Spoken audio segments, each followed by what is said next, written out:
Ethan had been flying through empty space for 3 days when his freighter finally reached the remote trading post. The place floated in the black, like a tired old lantern, its lights dim and flickering.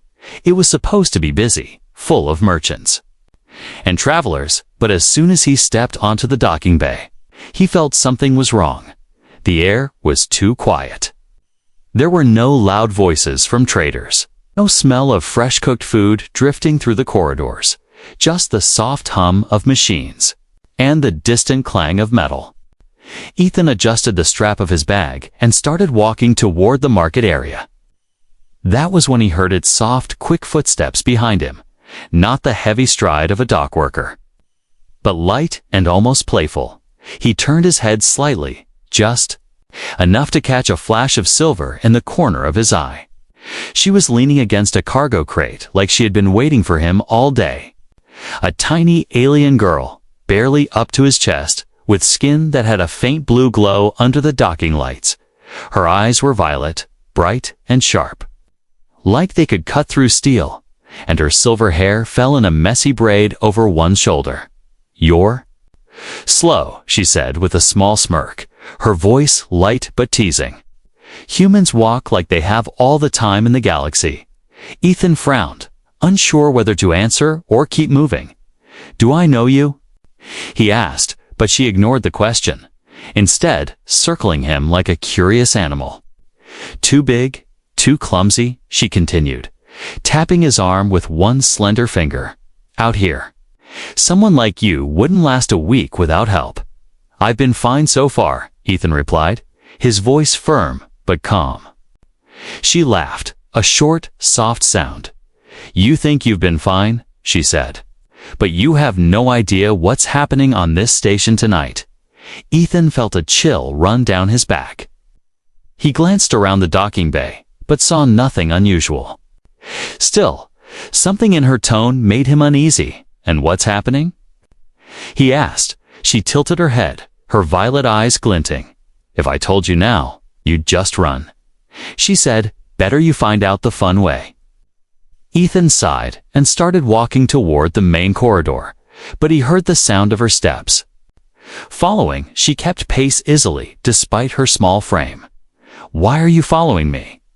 he asked over his shoulder. "Because you're interesting," she replied without hesitation, "and because I know something you don't." The corridor ahead was dim. A few flickering signs still tried to advertise shops that were already closed. The place felt abandoned. But Ethan caught a glimpse of shadowy shapes at the far end, 2 tall figures standing still, watching. Before he could take a step toward them, the alien girl slid in front of him, placing one hand flat against his chest to stop him. "Not that way," she whispered, her playful tone suddenly gone. "Why not?" Ethan asked, his voice low. "Because they're not here to sell you anything," she said. Her eyes locked on the distant figures, "and if they see your face, they'll remember it." Ethan hesitated, his instincts telling him she might be telling the truth, but his pride didn't like being ordered around by a stranger, especially one half his size. "You seem to know a lot for someone who spends their time teasing strangers," he said. She smirked again. "Teasing keeps people from asking too many questions," she said. "It's easier to hide in laughter than in silence." Without waiting for his reply, she turned and walked toward a side corridor, glancing back just long enough to say, "If you want to live, stay close to me." Her voice was calm but carried a weight that made Ethan's heart beat faster. He didn't like being led by someone else. But the way the figures at the end of the hall were still standing there, not moving, not speaking, made his choice for him. He followed her through the narrow passage, the walls lined with old supply crates and flickering lights. She moved like she had walked these paths 1,000 times. Quick and confident, Ethan noticed she kept glancing over her shoulder. Not at him, but at the shadows behind them. Finally, they stepped into a quieter section of the station, the hum of machinery louder here. Masking their footsteps, she stopped and leaned against the wall, crossing her arms. "You still think you don't need me?" she asked, her smirk returning. Ethan stared at her, torn between irritation and curiosity. "I think you're trouble," he said. She smiled wider. "Good," she replied.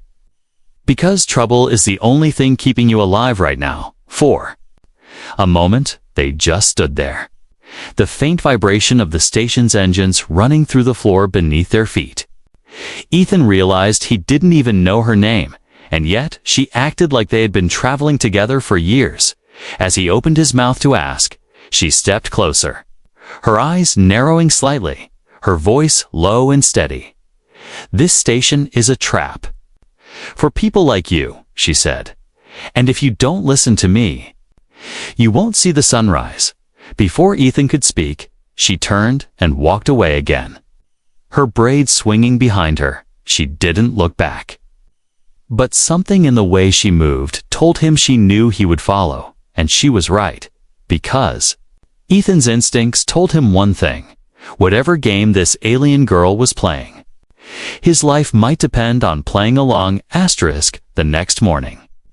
Ethan woke to the faint buzz of the station's old lighting system.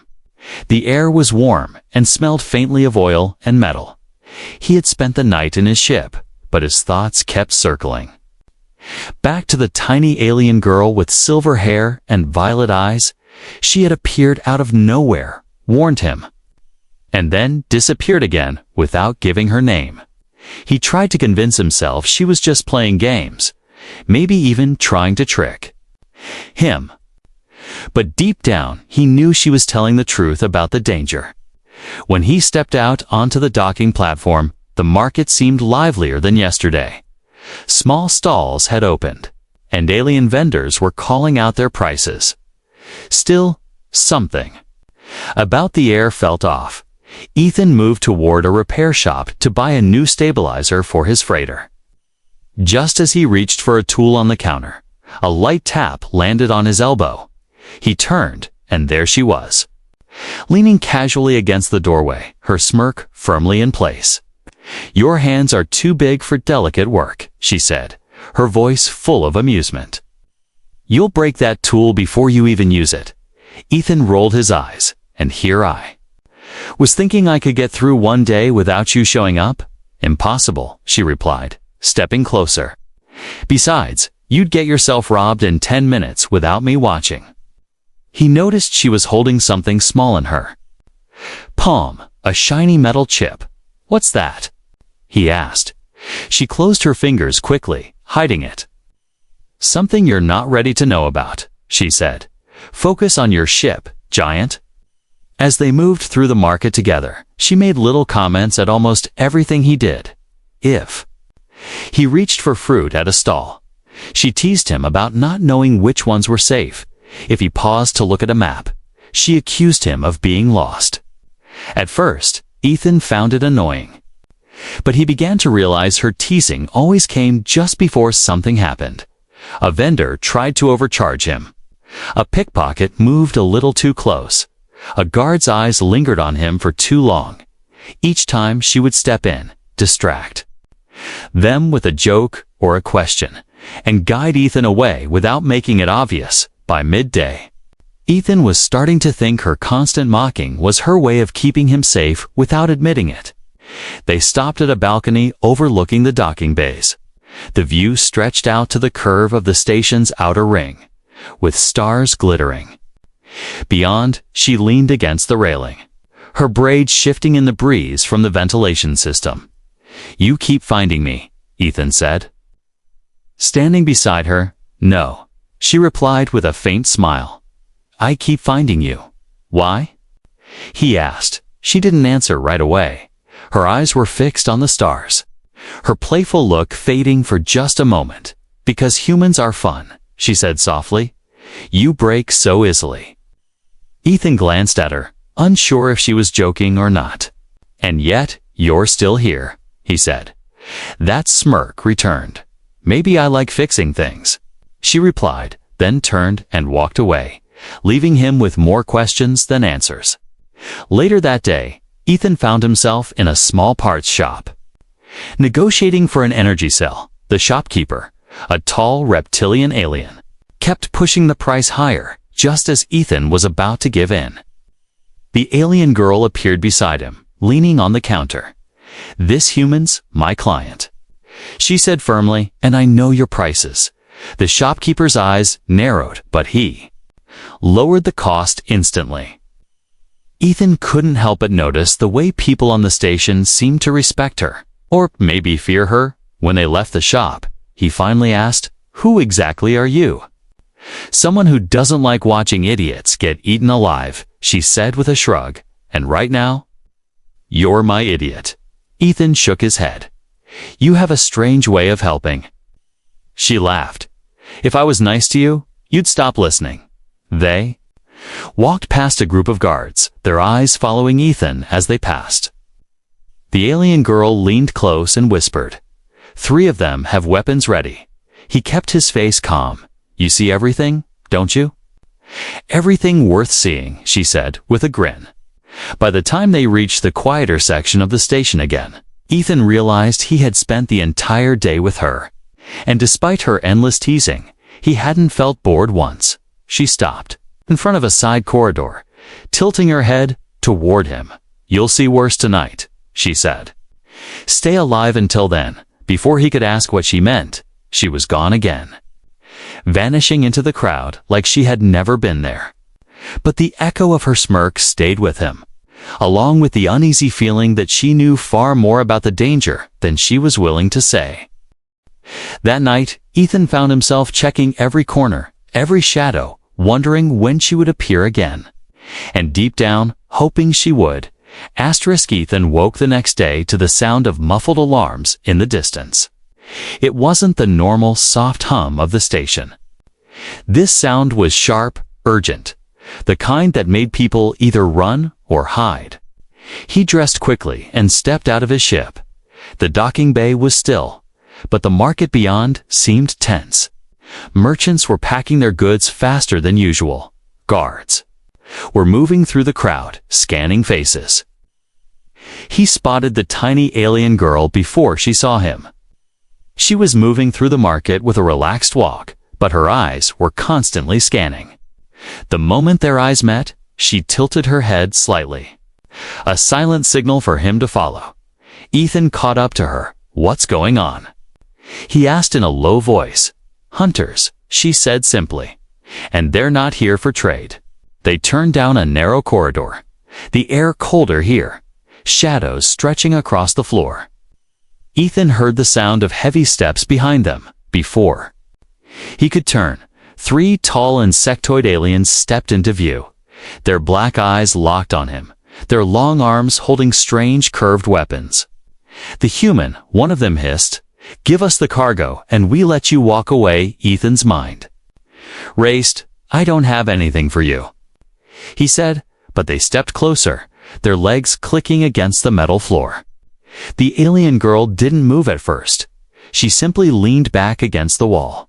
Smirking like this was just another boring day. "You're making a mistake," she said to the insectoids. "He's not worth your time," the leader snarled. "Then why protect him?"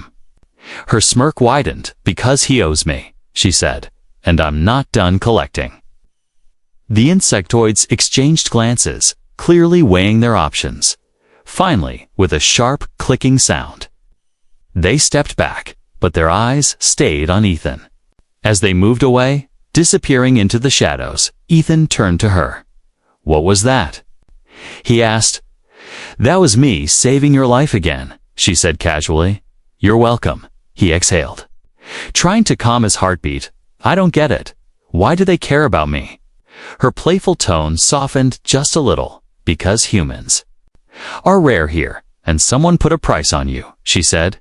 "If you were alone last night, you wouldn't be standing here now." Ethan stared at her. "You knew?" "I know more than you think," she replied, then glanced toward the far end of the corridor. "And we need to move." They took a winding path through the station, past closed shops and sealed doors. Ethan noticed more guards than usual, some in armor that looked heavier than the standard patrols. Finally, they stopped in a quiet loading area. The smell of fuel heavy in the air. She leaned against a crate and crossed her arms. If you want to survive here, you stay close to me, she said. No arguments. Ethan raised an eyebrow. And what do you get out of this? Her smirk returned. Entertainment, she said, and maybe a little profit. We'll see. They didn't stay long. A distant alarm sounded again, this time louder, echoing through the metal walls. The alien girl's eyes narrowed. They're getting closer, she said. Tonight is going to be worse.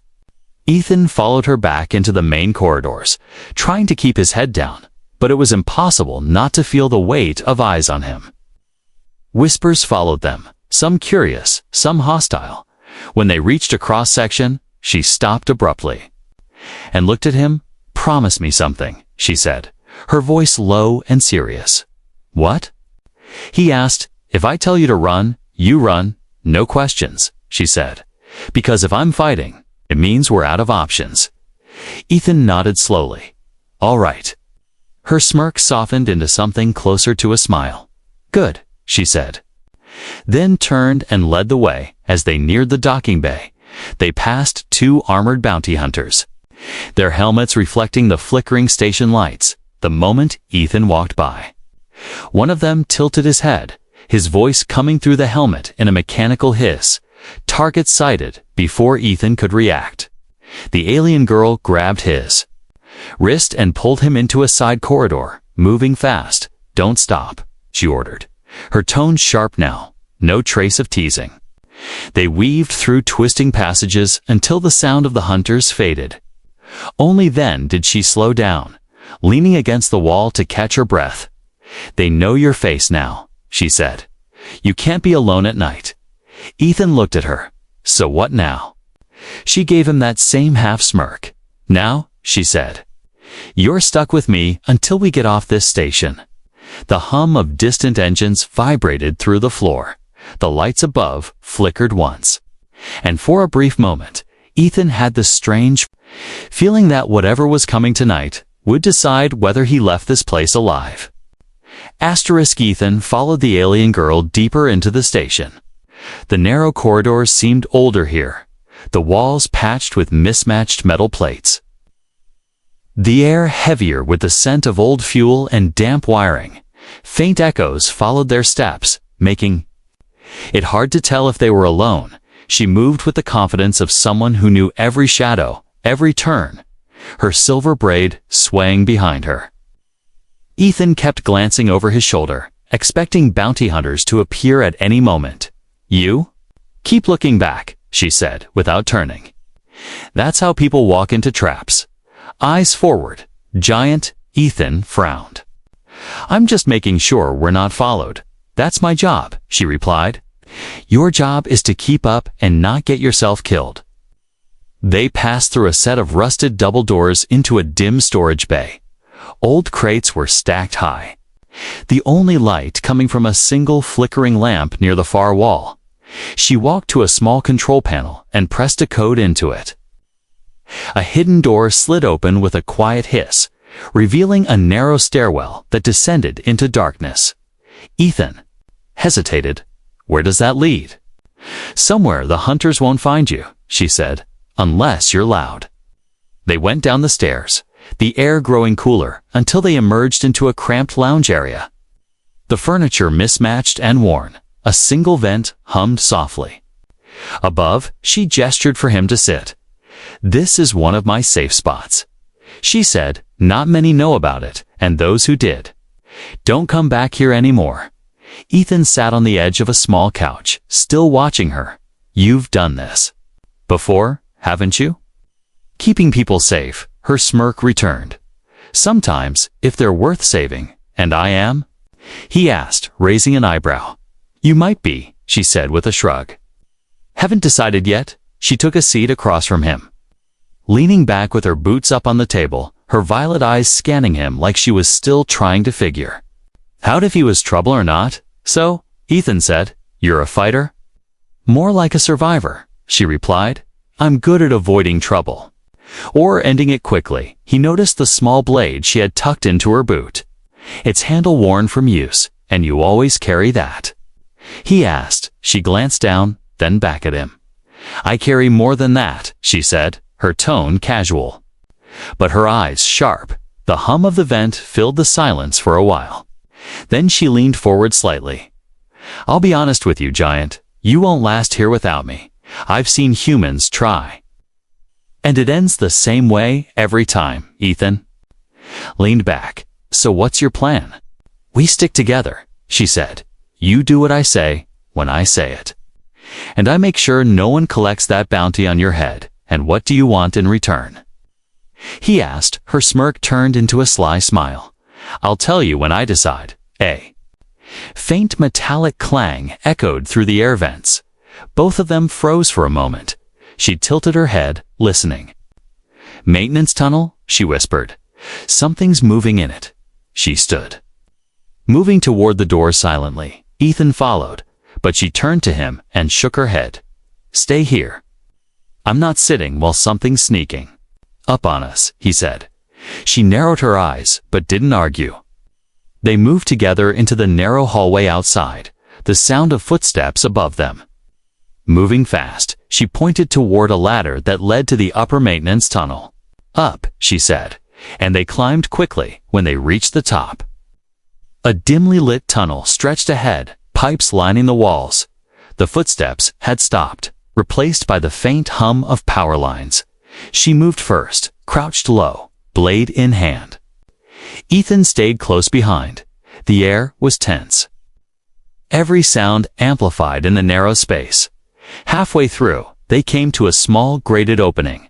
Looking down, Ethan saw two armored bounty hunters in the corridor below, one of them holding a data pad. With his picture on it, they're sweeping every section, she whispered.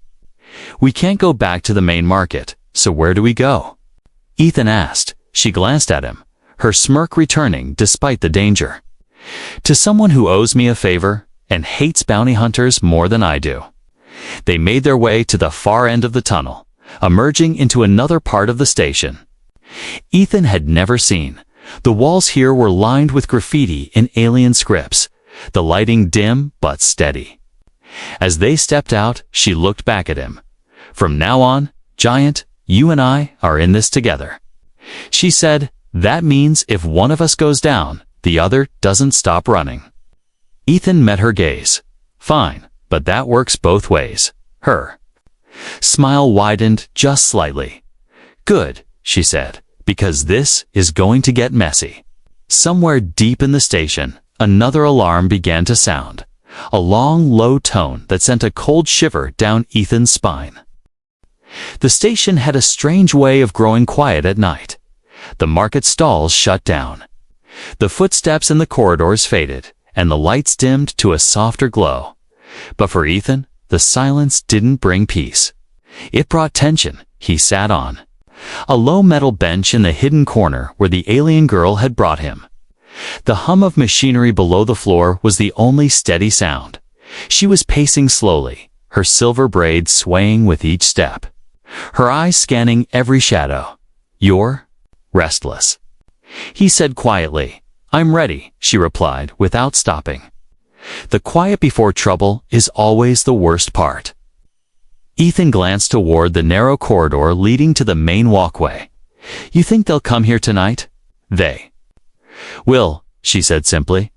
They've already narrowed down where you are. The bounty's too good to let go. He leaned forward, resting his elbows on his knees. And you're sure we can handle it? She stopped pacing and looked at him, her smirk faint but steady. You're still alive, aren't you? The words hadn't even settled when a faint clank echoed down the corridor. Ethan's head snapped toward the sound. She moved instantly. Pulling a small blade from her boot, the sound grew louder. Heavy footsteps. More than one set, coming closer. Ethan stood, his heartbeat picking up. Stay behind me, she said. Her tone sharp now. No trace of teasing. Two shadows appeared first, stretching long on the floor before their owners came into view. Then the bounty hunters stepped into the light. Their armor black with red markings, faces hidden behind helmets. One of them raised a long, curved weapon. The other tapped something on a wrist device. A faint red targeting laser flickered across Ethan's chest. "You're coming with us." "Human," the one on the left said through a voice filter. "Alive if you behave, dead if you don't." Ethan opened his mouth to speak, but the alien girl was already moving. She stepped forward, her stance loose but ready, her violet eyes glowing faintly under the dim lights. "You'll have to take him from me," she said, her voice calm but carrying a dangerous edge. The hunter on the right laughed. "You're barely half his size, little one," her smirk returned. "That's why I'm faster." In the next instant, she moved, her blade flashing in the dim light. She cut the first hunter's weapon arm before he could react. The weapon clattering to the floor, Ethan barely saw her shift to the second hunter. Her movements so fast they blurred. The second hunter swung his weapon down, but she sidestepped. Slicing the strap of his armor so it fell loose, she slammed the hilt of her blade into his helmet, sending him stumbling back. Ethan stood frozen for a moment, shocked at how quickly she had taken control. "You? You've done this a lot," he muttered under his breath. "Too many times." She replied without looking back. The first hunter recovered, lunging at her, but she dropped low, sweeping his legs out from under him. His helmet hit the floor with a metallic crack. She straightened, spinning the blade once before sliding it back into her boot. Both hunters were down, groaning but alive. Ethan stared at her. "You could have killed them. I don't waste time on the dead." She said, "They're no threat now, and the message will spread. Anyone who comes for you will have to get through me." For a moment, the tension in the air eased, but then a faint alarm began to sound in the distance. Growing louder, "They're calling for backup," she said, grabbing Ethan's wrist. "We can't stay here." They ran through the narrow corridors, her steps light and quick, Ethan's heavier boots thudding against the floor.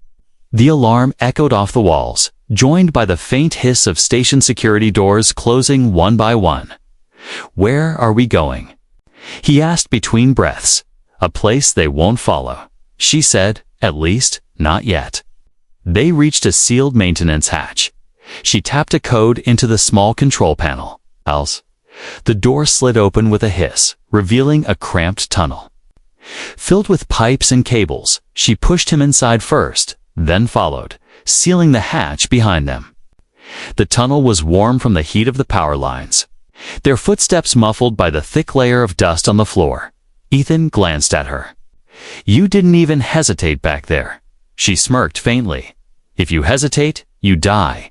They crawled through the tunnel until they reached a small service room, dimly lit, with a single vent in the corner.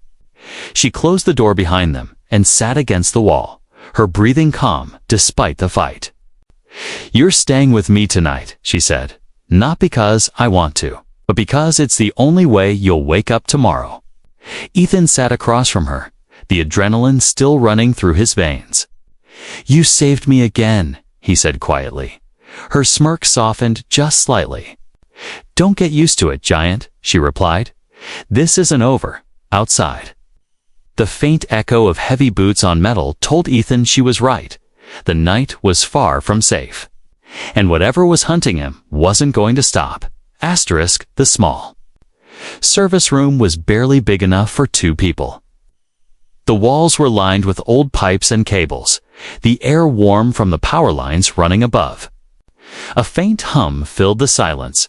Ethan sat with his back against the wall, his legs stretched out toward the center of the floor. Across from him, the alien girl sat cross-legged, her silver braid resting on her shoulder. She was sharpening her blade with slow, careful strokes. "You're quiet," he said finally, his voice low.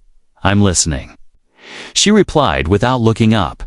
"The station talks at night. If you pay attention, you can hear where danger moves." Ethan tilted his head, trying to hear what she meant. All he caught was the distant groan of metal and the soft hiss of air vents. "Sounds like the station is falling apart," he muttered. "It's been falling apart for years." She said, "That's why I know where to hide. Hunters don't waste time in the dead sections." He studied her for a moment. So you've been doing this a long time? Running, hiding, fighting.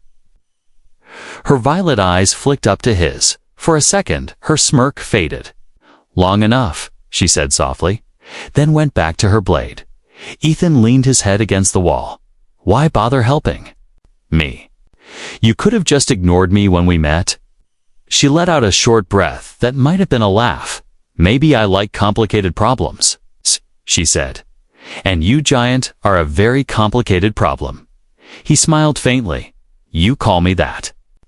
A lot, because it's true, she replied, a hint of amusement in her voice.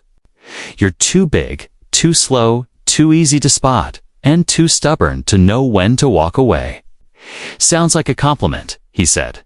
It's not, she answered quickly. But her lips curved slightly. The hum of the station seemed louder now. A vibration running through the floor. She set her blade aside and pulled a thin blanket from a pack in the corner. Without a word, she tossed it toward him. You'll need it, she said. The power lines keep the air warm, but the floor gets cold. Ethan unfolded the blanket and laid it over his legs. What about you?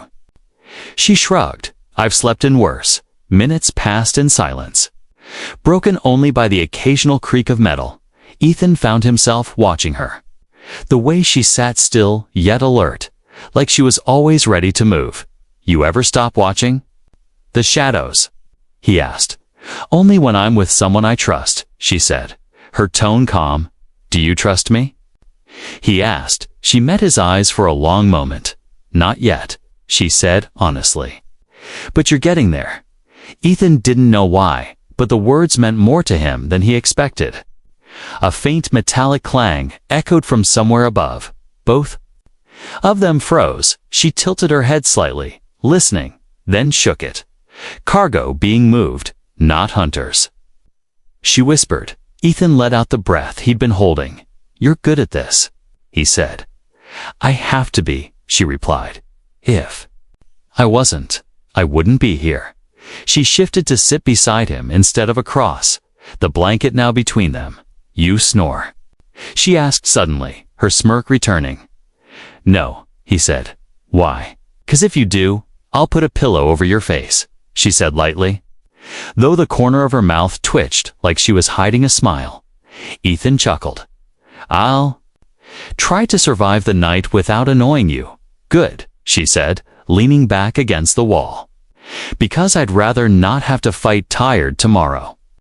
They sat like that for a while, the tension easing just a little.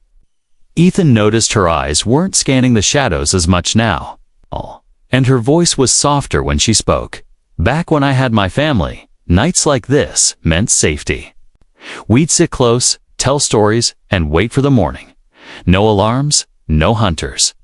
Ethan turned to look at her, but she was staring at the floor, her voice steady but quieter, that ended a long time ago.